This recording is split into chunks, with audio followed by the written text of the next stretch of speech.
안녕하세요. 레버리지 랜드에 오신 것을 환영합니다.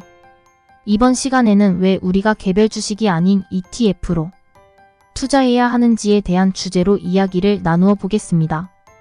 ETF로 투자해야 하는 진짜 이유. 모른다는 것을 인정하고 나면 마음이 편해집니다.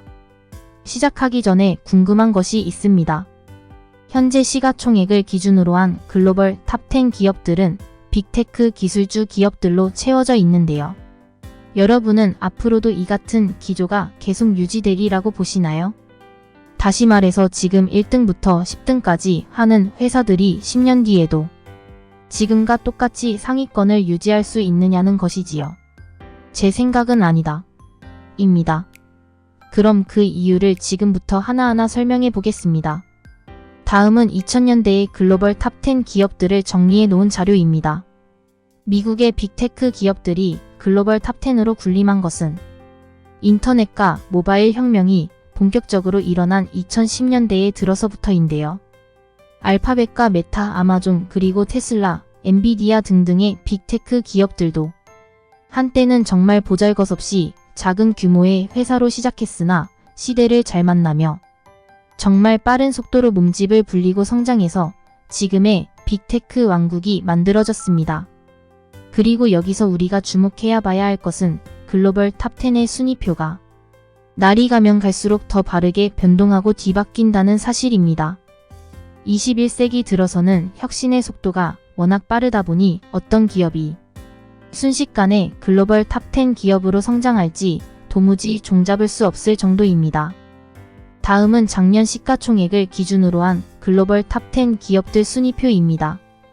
1위는 단연 애플이고 2위는 사우디의 석유 기업인 아람코입니다. 그 뒤로 마이크로소프트, 구글, 아마존, 테슬라 등이 뒤따르고 있네요. 참고로 테슬라는 올 들어서 힘을 못 쓰며 글로벌 탑10에서도 탈락하기 일보 직전입니다. 그와 반해 엔비디아는 폭발적인 성장과 함께 탑5까지 치고 올라온 상황이고요.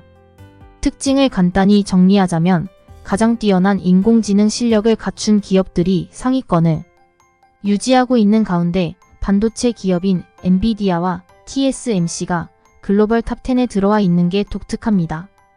다음은 1900년대 나라별 수익률 도표인데요. 항상 미국이 최고인 줄 알았는데 역사적으로 보니 그렇지도 않네요.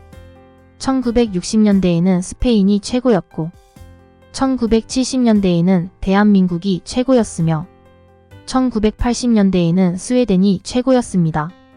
1960년대에 70년대에 미국은 뭐라고 있었는지 아예 보이지도 않네요.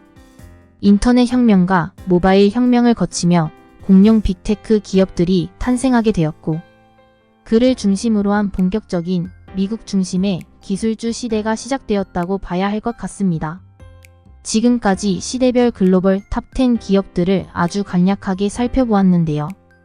여기서 우리가 알아야 할 교훈은 딱 한 가지입니다. 고정적인 것은 아무것도 없고 계속 변화에 변화를 거듭하며 뒤바뀐다는 거예요. 참고로 지난 30년 전에 탑10이었던 기업 중에 지금까지 탑10 안에 포함되어 있는 회사는 마이크로소프트가 유일해요.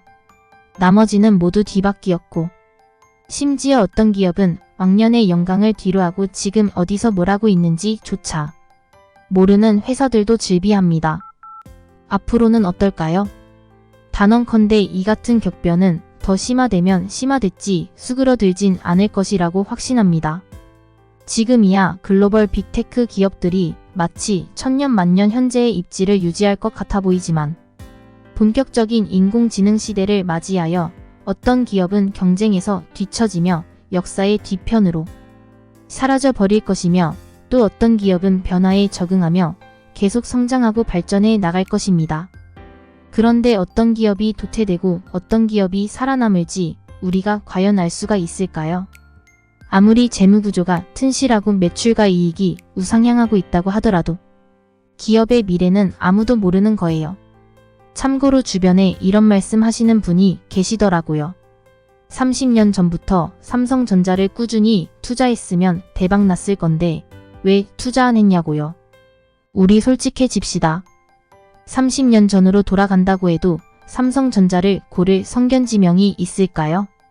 30년 전에 삼성전자는 그저 그런 전자회사들 중 하나였을 뿐이었습니다. 결과를 놓고 짜맞춰보면 뭐든 당연한 듯 보이지만 그 당시로 돌아가도 우린 절대 삼성전자에 투자 못해요.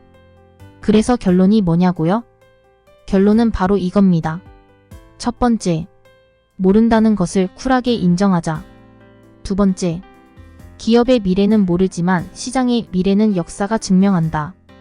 그러므로 맘 편하게 ETF로 투자하자는 것이 돌고 돌아 오늘의 결론입니다. 워런 버핏이 이런 말을 했습니다. 날고 긴다는 대부분의 펀드 매니저들도 장기적으로는 S&P 500의 수익률을 이길 수 없다고요. 장기 투자가 어려운 이유는 불확실하기 때문입니다. 온갖 시장의 소음들이 본질을 흐트러뜨리고 우리를 현혹합니다. 모르는 것을 안다고 확신하는 것은 오만이며 모르는 것을 모른다고 아는 것이 진짜 지혜입니다. 앞으로 어떤 기업이 사라지고 어떤 기업이 살아남을지는 모르겠지만 기술 혁신과 더불어 산업은 계속 발전하고 확장될 것이라는 사실 하나는 지난 300년 역사가 말해주고 있습니다. 깔끔하게 모른다는 것을 인정하고 지금부터라도 ETF로 맘 편하게 투자하시는 게 어떠세요? 오늘은 우리가 왜 개별 종목보다 ETF 투자에 집중해야 하는지에 대해서 알아보았습니다.